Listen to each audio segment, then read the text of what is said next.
connection na paparating para sa iyo ha, na mas magiging maayos 'no, at mas healthy pa po 'no, sa bago ngayon 'no, kung bubuksan mo lang po ang sarili mo o ang puso mo 'no. At dito 'no, sinasabi pa rin ha, dapat ko na bang palitan sa puso ko ang ex ko 'no.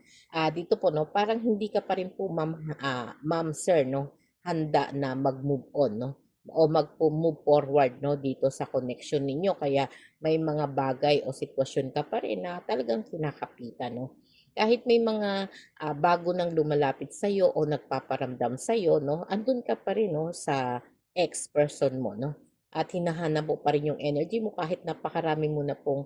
pinagdaanan 'no sa connection ninyo, na talagang nagdulot sa'yo ng sobra-sobra pong, sakit ng kalooban o hinanakit 'no, o mga tampuhan 'no, o sabihin na nga natin sa iba ay nagiging bangungot na nga 'no. Pero siyempre 'no, dahil nga may parts pa rin po sa'yo 'no, na talagang umaasa ka na babalikan ka pa niya 'no.